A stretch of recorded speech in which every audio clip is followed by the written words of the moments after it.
नमस्कार. आपल्या सगळ्यांचे सोशल महाराष्ट्र न्यूज चॅनलमध्ये हार्दिक स्वागत. चला वळूया तर एका नवीन बातमीकडे. आजची बातमी.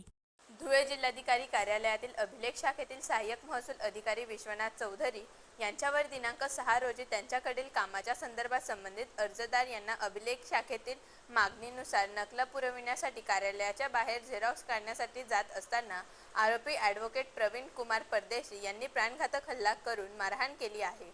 पोलिसांनी तात्काळ आरोपीला अटक करावी, अन्यथा जिल्हा महसूल कर्मचारी एक दिवसीय काम बंद आंदोलन करण्यात येईल असा इशारा जिल्हा प्रशासनाला देण्यात आला. यावेळी जिल्हाधिकारी कार्यालयाच्या बाहेर जिल्हा महसूल कर्मचारी संघटनेच्या वतीने निदर्शने करण्यात आली. यावेळी मोठ्या संख्येने महसूल कर्मचारी उपस्थित होते.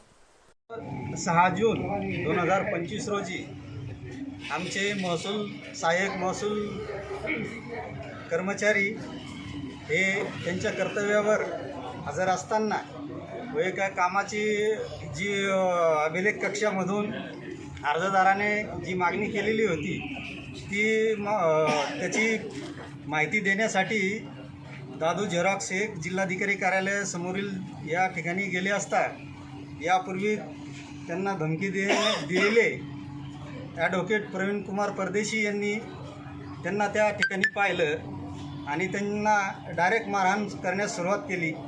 त्यांना जीवितास धोका होईल असं त्यांनी मारहाण केलेली आहे.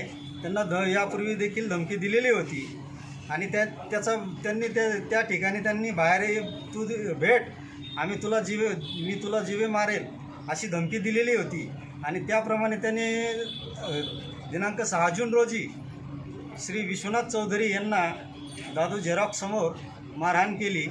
त्या निषेधार्थ आम्ही पोलीस प्रशासनाला दिनांक 7 जून रोजी निवेदन दिले होते की आरोपींची हिंमत वाढत आहे तरी त्यांना तात्काळ अटक केली पाहिजे.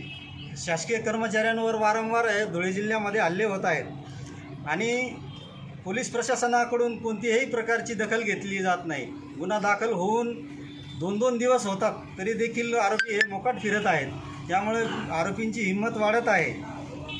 तर आमची या माननीय जिल्हाधिकारी महोदयांना आज आम्ही कामबंद आंदोलनाची नोटीस देण्यासाठी आलो होतो, निवेदन देण्यासाठी आलो होतो.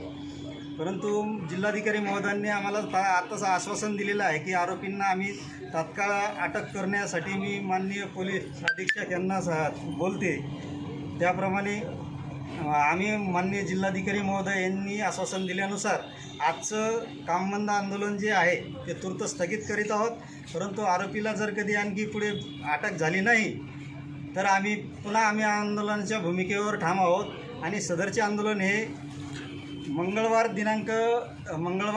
बुधवारी विभागीय कार्यालयामार्फत संपूर्ण विभाग बंद करण्यात येईल.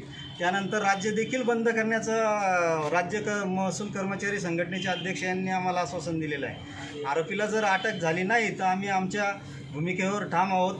कारण ह्या घटना वारंवार धुळे जिल्ह्यामध्ये घडत आहेत आणि महसूल कर्मचाऱ्यांमध्ये असुरक्षिततेची भावना निर्माण झालेली आहे. त्यामुळे तात्काळ पोलीस प्रशासनाने आरोपीस अटक करावी अशी आमची मागणी आहे. बातमी आवडल्यास चॅनलला लाईक व सबस्क्राईब करा व दररोज अशा नवनवीन बातम्या पाहण्यासाठी चॅनलला फॉलो करा. धन्यवाद.